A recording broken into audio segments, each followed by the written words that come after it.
గురూజీ 72 గంటల్లోనే ఫోన్ లోని అద్భుతమైన జ్యోతిష్య పరిష్కారం చూపిస్తారు. నమ్మండి, నమ్మకపోండి, ఇది నిజం.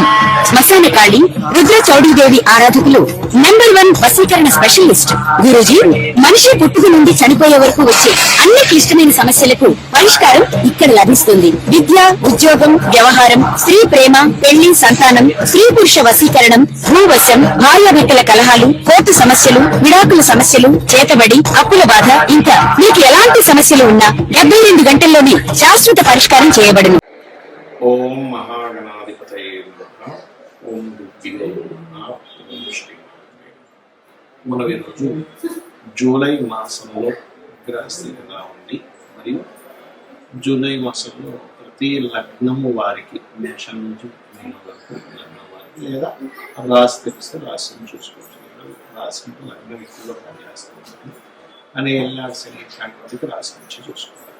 రైట్, ఇక జూలై మాసంలో అసలు గ్రహస్థితి ఎలా ఉంది చూసుకున్నట్లయితే మనకి మీన రాశిలో శని, వృషభంలో శుక్రుడు, మిథునంలో రవి గురువులు కలిసి ఉంటూ 15వ తేదీ నుంచి ఆ యొక్క రవి కర్కాటకంలో మారుతున్నాడు.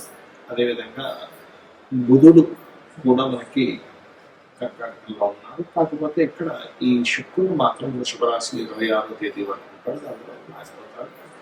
ఇక కుజుడు కేతువు కలిసి సింహరాశిలో ఉంటూ 28వ తేదీ వరకు సింహరాశిలో ఉంటున్నారు. కుంభరాశిలో రాహు యొక్క సంచారం, చంద్రుడు 2.5 రోజుల కోసం మాత్రమే ఉంటాడు.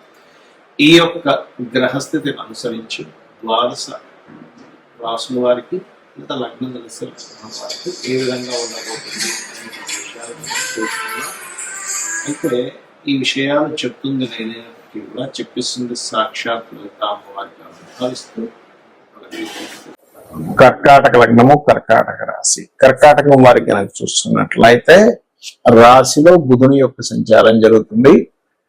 దీనివల్ల ఎప్పుడు కూడా 3వ అధిపతి లగ్నంలో ఉండడం అనేటువంటిది కొంత మీరు కమ్యూనికేషన్స్, బంధువర్గాల సంబంధంగా కొంత ఒత్తిడిని ఎదుర్కొంటూ ఉంటారు. ఈ యొక్క విషయంలో కాస్త జాగ్రత్తగా ఉండాలి. ఎవరికైనా అప్పు చేసి ఇన్వెస్ట్మెంట్ చేసే విషయాల్లో షష్టమాధిపతి అయినటువంటి గురువు రవి ద్వారా కంబస్ట్ అయినందుకు అప్పు చేసి ఇన్వెస్ట్మెంట్ చేసేటువంటి అంశాలలో కాస్త జాగ్రత్తగా ఉండండి. ముఖ్యంగా కుటుంబ స్థానంలో కుజుడు కేతువు కలిసి ఉన్నందుకు తండ్రి తరపు వారికి లేదా మెడికల్ రంగాల్లో ఉండేటువంటి వారికి, మీరు ఎక్కడైతే ఉద్యోగం చేస్తారో ఆ ఉద్యోగంలో తెలిసిన కొలీగ్స్ కి మీరు ధనం ఇచ్చేటువంటి విషయాల్లో చాలా చాలా చాలా జాగ్రత్తగా ఉండాలి, గుర్తుపెట్టుకోండి. అదేవిధంగా హోమ్ లోన్స్ లభిస్తాయి. చతుర్థ స్థానాధిపతి అయినటువంటి శుక్రుడు మీకు లాభస్థానంలో ఉన్నందుకు భూమి మూలంగా, పొలం మూలంగా, ప్రాపర్టీస్ మూలంగా ఏదైనా అమ్మించి కొనిపించడం ద్వారా కూడా మీకు చక్కటి ఫలితాలు ఉంటాయి, అనేటువంటి సందేహం లేదు. కాకపోతే సంతానాన్ని పొందుదామనుకునేటువంటి వారు IUI, IVF లాంటివి చికిత్సల ద్వారా సంతానాన్ని పొందామనుకునేటువంటి వారు దానికి సంబంధించిన విషయంలో పూర్తిగా తెలుసుకొని ఆ యొక్క ప్రయత్నం చేయండి. లేనట్లయితే దానివల్ల కొంత శ్రమ అనేటువంటి చాలా స్పష్టంగా చూపిస్తుంది. అలాగే వివాహం కోసం ప్రయత్నం చేసేటువంటి వారికి ఇది సరైనటువంటి సమయమే, అందులో ఎటువంటి సందేహం లేదు. అందులో ముఖ్యంగా 2వ వివాహం కోసం ప్రయత్నం చేసేటువంటి వారికి ఇది కూడా కొంతవరకు కలిసి వస్తుంది. కాకపోతే ఇక్కడ కాస్త 2వ వివాహ స్థానంలో శని భగవానుడు ఉన్నది, కొంత శ్రమతో కూడినటువంటి రిజల్ట్స్ అనేవి వస్తాయి 2వ వివాహ విషయంలో. అలాగే మరొక విషయం ఏంటంటే ధన సంబంధించిన విషయంలో మరీ ఎక్కువ స్ట్రెస్ అవుతున్నాం అనుకునేటువంటి వారు, గొడవలు అవుతున్నాయి అనుకునేటువంటి వారు ఓం నవవిద్రుమ బింబశ్రీ న్యక్కారి రతనచ్చదాయ నమః లేదా ఓం సంపత్కరీ సమారూఢ సింధుర వ్రజ సేవితాయ నమః అని చేసుకోండి. మరియు మీరు నిత్యము చేయవలసిన దేవతారాధన స్కందుని ఆరాధన, స్కందుని ధ్యానం చేయడము, గణపతిని ధ్యానం చేయడం చేయండి. సూర్య భగవాను చూస్తూ స్కందుడికి గణపతికి అర్ఘ్యం వదలండి, అన్ని విధాలా బాగుంటుంది. చాలా మంది 2 రకాల భయాలు ఎక్కువ పెంచుకుంటారు. ఒకటి ఏలినాడు శని, అర్ధాష్టమి శని, అష్టమి శని అనే శని ప్రభావం. 2వది కాలసర్ప యోగం. ఇక్కడ ఒకటే గుర్తుపెట్టుకోండి, కాలసర్పము యోగం అనేటువంటిది ఏదైతుందో జన్మజాతకానికి అసలు అప్లై చేయకూడదు. అది కాలంలో జరిగే అంశాలు. ఇప్పుడు చూడండి, కాలసర్ప యోగంలో ఉన్నందుకే యుద్ధాలు కానివ్వండి, విమాన ప్రమాదాలు కానివ్వండి, ఇటువంటి వాహన సంబంధించిన ప్రమాదాలు కానివ్వండి, లేకపోతే మనకి మీరు గమనించినట్లయితే కొన్ని దేశాల మధ్యన కానివ్వండి, సునామీలు కానివ్వండి, కరోనా ఇట్లాంటివన్నీ కాల్చపోయి యోగంలో వస్తాయి. అంటే కాలానికి ఈ దేశానికి ఇలాగా చెప్పడానికి మాత్రమే. కేవలం సహజంగా ఉండే సర్పదోషాలు వాటికి కూడా పెద్దగా టెన్షన్ పడకుండా రావి చెట్టుకి ప్రదక్షిణం చేసుకోవడము, అక్కడ ఉండేటువంటి సర్పాల మీద పాలు లేనట్లయితే పసుపు నీళ్ళు వేయడం లేదా సర్ప ప్రతిష్ఠ చేసుకోవడం ద్వారా ఖచ్చితంగా తొలగిపోతుంది. అంతగా భయం వేస్తుందండి నాకు కాల్సిపోయి యోగం వల్ల అన్నీ ఆగిపోతున్నాను, మీకు ఇన్నర్ ఫీలింగ్ ఉంటే కాళహస్తికి వెళ్ళరండి. ఈశ్వరానుగ్రహం ఉంటే ఖచ్చితంగా ఏ దోషమైనా పోతుంది.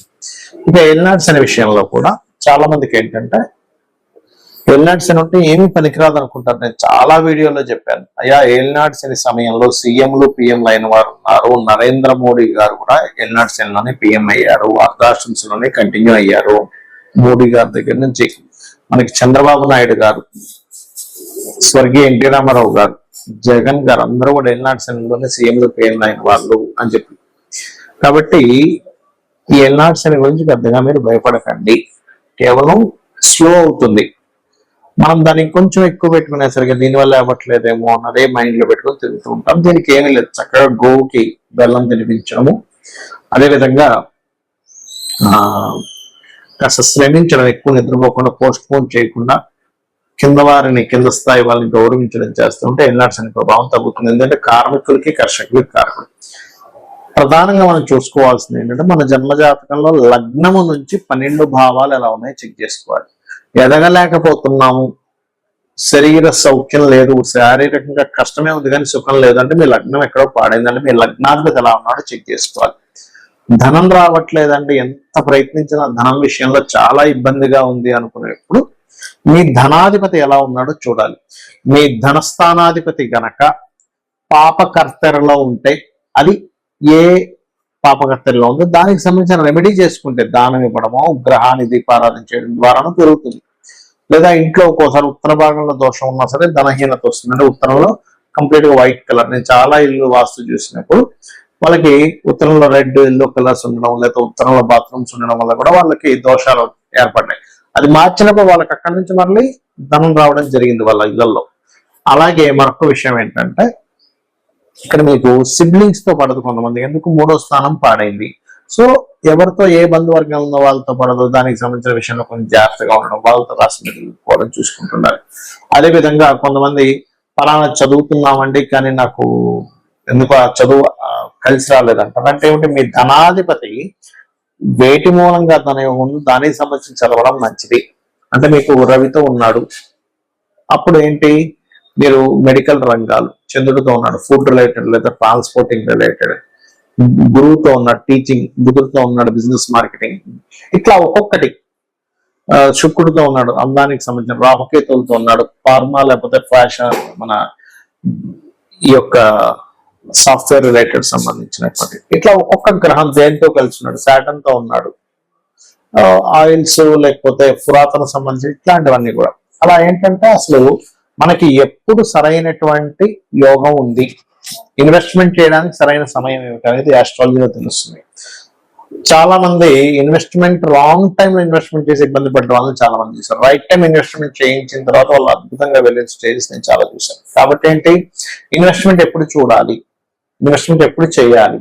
రాంగ్ టైం ఇన్వెస్ట్మెంట్ రాంగ్ టైంలో మ్యారేజ్ చేసుకోవడం వల్ల కూడా ఇబ్బంది వస్తూ ఉంటుంది. రాంగ్ టైంలో మనము గృహ నిర్మాణం ప్రారంభిస్తాం, అది ఆ సంవత్సరం కరెక్ట్ కదా, అలాంటి నెక్స్ట్ ఇయర్ చేసుకోవడం, లేదా ఒక 3 నెలల తర్వాత ఉంటుంది. అలా ప్రతిదీ కూడా ఇన్వెస్ట్మెంట్ దగ్గర నుంచి, విదేశాలు వెళ్ళడం దగ్గర నుంచి, గృహ నిర్మాణం దగ్గర నుంచి, అదేవిధంగా వివాహం చేసుకోవడం దగ్గర నుంచి అన్ని కూడా మన జ్యోతిష్ శాస్త్రంలో ఫలానా టైం ఈజ్ పర్ఫెక్ట్, మహాదశ అంతర్దశ కరెక్ట్ యోగిస్తుంది ఇక్కడ, లేదా గోచారం యోగిస్తుంది. ఈ రెండిట్లో ఏది యోగించకపోయినా ఆ టైంలో మనం ఆ యొక్క శుభకార్యాలు కానీ మనకి లైఫ్ లో పనికొచ్చేటువంటిది కానీ లాభం వచ్చేటువంటిది చేయడం వల్ల ఎటువంటి లాభము ఉండదు పెట్టుకోండి. ఇక మీరు చేయవలసినటువంటి దేవత ఆరాధన ఏమిటి అని చెప్పి చూసుకున్నట్లయితే ముఖ్యంగా మీరు చేయవలసినటువంటి దేవతారాధన, ఎవరైనా సరే మీ పంచమాధిపతి మీకు రుణ రోగ శత్రుత్వాలను తగ్గిస్తుంది పంచమాధిపతి ఆరాధన చేసినట్లయితే. లేదు, రోజు ఉదయం సాయంత్రం లలిత అమ్మవారిని నమ్ముకోండి, లలిత సహస్రనామాలు లేదా మీ ఇష్టదైవాన్ని ఎవరినైనా సరే ఉదయం సాయంత్రం పూజ చేయండి. ఖచ్చితంగా మీకు ఎటువంటి గ్రహస్థితి ఉన్నా, గ్రహస్థితి కూడా మనం పూర్వజన్మల్లో చేసుకునే కర్మ వల్ల వస్తుంది కాబట్టి ఎటువంటి గ్రహస్థితి ఉన్నా సరే ఆ అమ్మవారు తొలగిస్తుంది, మీకు ఆనందదాయకమైనటువంటి జీవితాన్ని అందిస్తుంది, అందించాలని మనస్ఫూర్తి కోరుకుంటూ శ్రీమాత్రే నమః.